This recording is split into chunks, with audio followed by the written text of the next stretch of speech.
E aí galera, tudo bom? Se liga, hoje eu tô aqui com o Renan, ele é pastor da juventude aqui da primeira igreja batista de Belo Horizonte. E a gente vai conversar sobre juventude. Então se você é líder de juventude, se você gosta de juventude, se você quer trabalhar com alguma coisa na sua igreja e tipo, não sei o que fazer, coloque com a gente.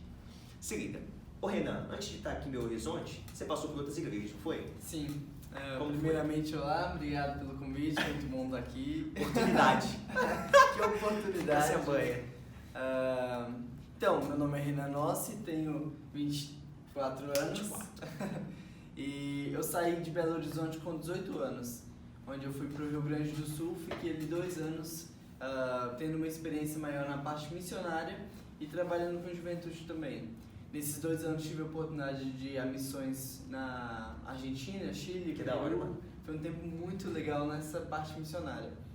Depois do Rio Grande do Sul, eu fui para São Paulo, onde eu fiquei 2 anos também pastoreando a juventude da primeira igreja batista de Guarulhos. Foi um trabalho sensacional, eu morro de saudade do pessoal do Torre Mano, como Forte. foi lá? Você chegou lá, tipo, tinha quase ninguém? Como foi? Quando eu cheguei, o pastor também tinha recém-chegado. Vocês chegaram quase juntos, né? Quase juntos. Ele chegou e logo depois ele me chamou. E tinha um grupinho de adolescentes e um casal que cuidava. E eles estavam um tempo ali cuidando daquele grupinho. Mas a juventude em si, os jovens e tudo mais da igreja, eles não tinham. Não tinham uma cara, não tinham uma identidade, não tinham um culto. E aí quando eu cheguei, então eu aproximei desse casal. E aí o primeiro passo foi criar uma identidade. Então criamos uma identidade para os adolescentes, uma identidade para os jovens, uma identidade que abrangia jovens e adolescentes. Que da hora. Que foi o Torre Forte. E aí logo que a gente... Ei, Torre Forte.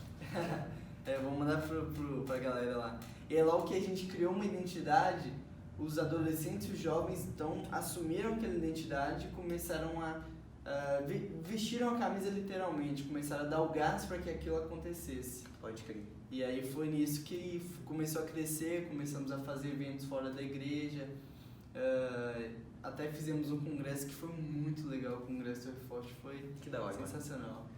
Eu acho que pra gente começar a conversar sobre juventude, tipo, a gente tem dificuldade de entender quem é o jovem de hoje em dia. Uhum. Então, tipo, quem é o jovem de hoje em dia, mano? Pra gente entender e conseguir trabalhar com ele.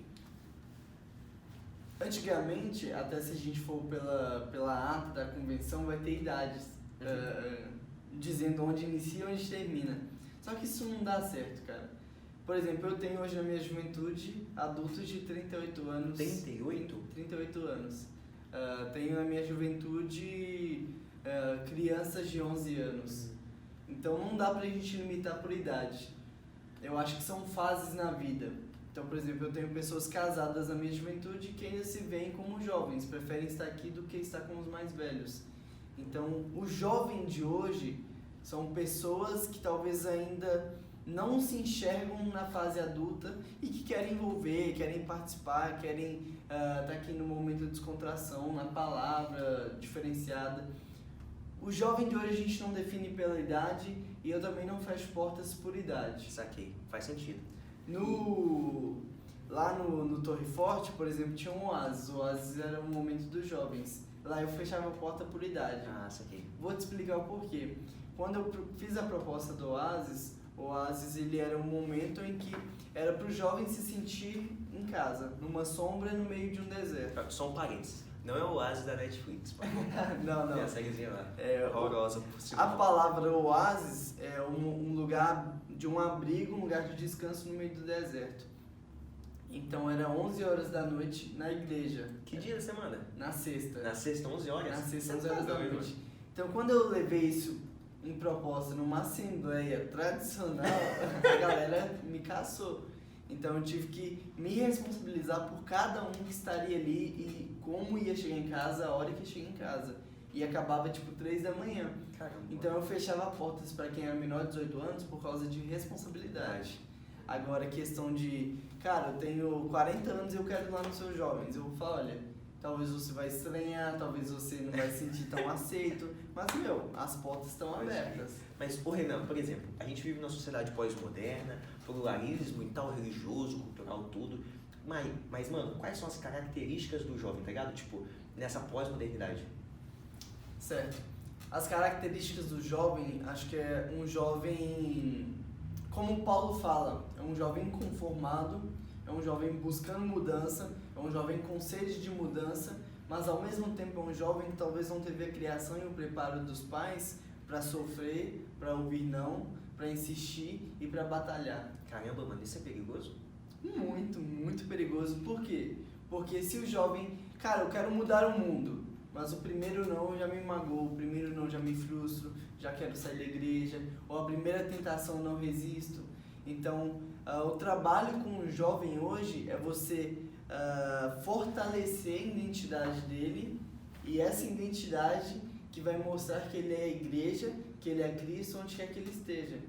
Então é através disso que ele não vai precisar levantar bandeiras, porque o jovem de hoje ele é muito militante também. Isso é legal, porque o jovem quer mudança. Ele quer se sentir parte de alguma coisa? Quer se sentir parte, mas ele não precisa, por exemplo, levantar bandeira de direita ou esquerda. Não precisa levantar bandeira do feminismo em si. Cristo em si já protege as mulheres. Cristo em si já nos dá coragem o suficiente para mudar a política. Então a bandeira que eu preciso levantar é a bandeira de Cristo. E aí quando eu levanto a bandeira de Cristo, eu vou lutar por uma política correta, independente do partido. Que da hora. Eu vou lutar pelo favor das mulheres, não por causa que é uma onda, mas porque Cristo me ensinou que as mulheres têm a sua importância. Que da hora, mano. Mano, assim, existe uma dificuldade enorme da gente às vezes começar um trabalho do zero. Mano, qual conselho você dá pra gente começar um trabalho do zero? Por exemplo, tô na minha igreja, não sei o que fazer, tem um pessoal disperso, às vezes tem umas paradas, né, que a gente falou no vídeo, tem um vídeo no Instagram que fala sobre isso, de fundo preto e tal, mas minha questão, como eu começo um trabalho do zero, mano, com juventude? Certo. O local é o de menos, tenho aprendido isso. Tanto no Torre Forte como aqui eu peguei algo do zero. O primeiro passo é começar. Então comece. De algum jeito? Cara, tem você e tem mais um, começa. E aí tudo parte do discipulado. Então, o que os jovens precisam de hoje é uma referência paterna, uma referência de cuidado, uma referência de como ser, de como me relacionar com Cristo, de como me relacionar com as pessoas. Mas, mano, por exemplo, chega um cara na minha igreja, um moleque das quebradas e tal, e aí o moleque tem uma vida toda horrorosa, assim, toda decepcionada, o pai dele tá preso, ou algo do tipo. Como que eu falo de paternidade com ele? Ou de alguém que, sei lá, vive uma vida de luxo. Mano, eu conheci um moleque, mano, que ele era abusado, mano, pelo professor dele, mano. E ele gostava, mano. E faltava pra ele entendimento de paternidade, mano. Ele morava com o padrasto. Eita, padrasto. E, mano, ele não conseguia entender essa paternidade de Deus, entendeu? Tipo, como que eu explico pra ele a paternidade de Deus? Você refaz. O que Satanás faz? Ele deturpa. Deus cria, Satanás não tem poder de criar, ele deturpa. Então ele pega a referência de pai e ele transforma em algo ruim. Como que eu corrijo? Eu faço diferente. Eu não preciso dizer que Deus é bom. Eu mostro para ele através da minha vida como Deus é bom. Então é através do meu cuidado, é através da minha preocupação, é através do meu auxílio, é através do meu amparo. E aí ele vai ver que existe um pai diferente. Quando ele começar a ver em mim essa referência paterna, vou mostrar pra ele que essa referência vem de Deus. Que da hora. Então a gente tem Deus, né, que é esse pai de amor, e a gente tem o Satanás, que é o pai da mentira, né? Que fica mentindo pra gente. Mano, assim, uma dificuldade que existe pra caramba. Como eu torno esses meninos que vão na minha juventude, e às vezes, mano, alguns líderes de juventude, eles ficam bolados, indignados, falando, nossa, os meninos só gostam de evento e tal, não sei o quê. E, mano, eu acho que não sei se os moleques gostam de evento, mano, eu acho que os moleques querem ser cuidados. Como eu faço pra discipular eles, sabe? Pra tornar minha juventude discípula de Cristo? Evento sem propósito é só vento. Então, o evento é muito legal, o evento é muito importante. Mas a gente tem que quebrar isso de culto jovem, culto da juventude, temático, mês da juventude. Não, cara, o jovem não tá ali só um mês, o jovem não tá ali só no culto jovem, o jovem tá sempre. Então ele precisa fazer com que o jovem se sinta parte na celebração de domingo à noite, na celebração de domingo de manhã, na EBD, nos evangelismos. O jovem não precisa de um culto para ele, o jovem precisa de relacionamento. E aí é nesse relacionamento que eu faço discípulo, é nesse relacionamento que eu faço pequenos cristos, entende? Porque se eu acostumo a juventude só com culto sábado, quando não tem um culto sábado eles não vão ir. Então eles precisam entender que eles são, o que eu tenho te falado muito, a unidade. eles não são uma igreja unida, eles são uma igreja que é unidade.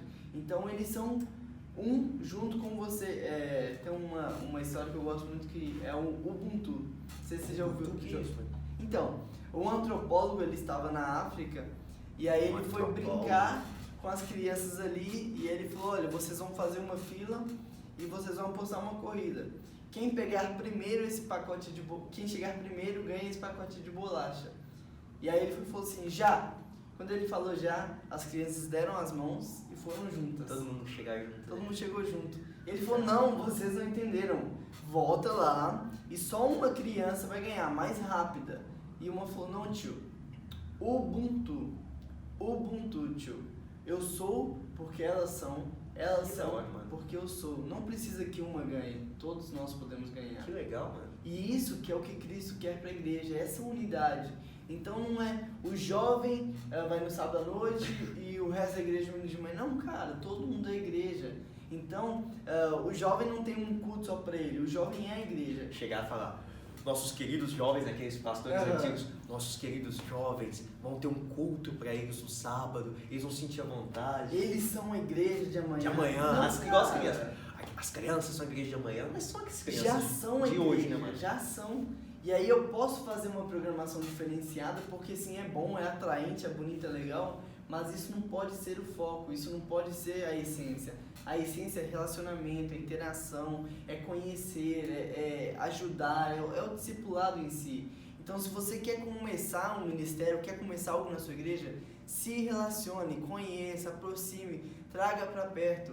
Talvez seja mais importante você começar fazendo uma noite de amigos, uma janta, uma noite de jogos, do que começar fazendo um culto jovem. Vocês compraram um PlayStation pra cá, né? Sim, logo que nós chegamos aqui a gente comprou porque é uma forma de atrair, da galera vir. Então, tipo assim, Se sentir no local bem, né? muitos dos nossos jovens aqui, eles estão longe da família, que vieram do interior para estudar. Então, domingo à tarde eles estão sozinhos, sábado de tarde eles não têm ninguém para estar. Então a gente reúne todo mundo aqui, passa a tarde jogando, fica direto pro culto. Cara, isso é muito legal, isso tem trazido outros, porque eu não tô aqui pregando religião, eu não tô aqui fazendo algo maçante. Cara, através do jogo a gente vai conversando, vai se conhecendo, vai tirando dúvidas. Em quantas partidas de PlayStation aí já abriram a vida pra mim e eu já tive a oportunidade de ministrar. Então é tudo através do relacionamento. Mano, tipo, uma questão final assim, é como a gente trata dos assuntos polêmicos. Porque, por exemplo, a gente costuma achar que o moleque vai pra faculdade, não. Vai quase pro inferno, uma parada assim. Como eu trato dos assuntos polêmicos? Por exemplo, aqui na frente da sua igreja vai ter a parada do LGBT aqui, né? Vai ter aqui na frente, mano. Como eu trato esses assuntos polêmicos, como eu trato de homossexualidade, como eu trato de política, como eu consigo comunicar? Porque, por exemplo, durante muito tempo a gente não conversou dos assuntos. A gente não falou de sexo na igreja. Se a gente não falou de sexo na igreja, o pessoal ouviu na escola e tomou como verdade. O que eu faço, Renan? Eu simplesmente omito essas conversas e fico outra hora eu converso disso, ou eu trato desses assuntos polêmicos. A omissão ela é uma mentira, porque a omissão é você esconder a verdade. Ou é sim ou é não. Então a gente jamais deve omitir. Como você falou, se eu não falar aqui, alguém vai falar de maneira deturpada. Então eu preciso falar sobre sexo, eu preciso falar sobre drogas, eu preciso falar sobre relacionamento com outra pessoa do mesmo sexo, eu preciso falar sobre bebida, porque quem vai ensinar o certo senão nós? E aí a gente precisa quebrar tabus, porque às vezes parece que um pecado é maior que o outro. Não, cara, todos são pecados, só que uns são visíveis e outros não. Nossa. Então por isso que é muito importante a gente tratar, porque talvez existem pecados na minha vida que se eu não parar e não refletir, eu nunca vou achar, porque se eu não fizer, ninguém vai ver na minha vida, diferente de um pecado que todo mundo vê. Então a gente precisa fazer talvez programações de fórum, você deixa eles escreverem em papel as perguntas, ou você cria temas, e aí sim a gente faz programações voltadas para isso, para que eles te tragam um assunto que está na tona. A melhor forma de você saber o que os adolescentes conversam nas escolas é conversando com os adolescentes. Legal. Então, cara, fale abertamente, ore e não tenha medo, porque Cristo conduz. Não sou eu que vou transformar a sua vida, é Cristo que vai transformar. Então, o meu papel é te aproximar de Cristo. Então, como que eu te aproximo de Cristo? Falando das suas dúvidas e deixando que Deus me use para esclarecer. Então Legal, o líder, mano. ele tem que perder esse medo de falar de tabu. Ele tem que, claro, estuda, se prepara, mas deixa Deus falar. Porque se o líder não falar, outras pessoas vão falar e vão falar de uma maneira que vai deturpar o jovem, talvez. Legal. Mano, e pra gente concluir, você tem algumas dicas práticas para um líder de juventude? Ou para alguém que quer trabalhar com juventude? Tenho sim. Em primeiro lugar, como eu falei, se relacione, conheça a sua juventude, conheça os seus jovens, conheça a sua nova geração, se aproxime, tenha por eles uma referência paterna, para que eles possam ver em você um exemplo de como tratar as pessoas, de como servir, de como cuidar. Os liderados são o reflexo do líder. Então você tem uma importância muito grande no seu exemplo. Então, em primeiro lugar, se relacione, seja exemplo. E aí, quando começar a criar uma galerinha, crie uma identidade, dê um nome para a juventude, para que eles possam vestir a camisa. Se sentir parte, né? Se sentir parte e seja constante nas suas programações. Então, se é culto de sábado, cara, seja sempre na mesma data, para que quando alguém vê arte, que chegue, por exemplo, aqui a gente tem todo sábado. Então, eu não posso sábado à noite cancelar porque eu sei que vai chegar. Muitas... alguém, né? Cara, quantos jovens já chegaram aqui sem ninguém convidar, sem ninguém conhecer? Então, tenha constância. Então, se relacione, seja exemplo, tenha constância e esteja disposto a amar, cara. O jovem, ele precisa ser amado. Que da hora. Renan, muito obrigado pelo seu tempo. Eu que agradeço. Deus abençoe, gente. Tamo junto.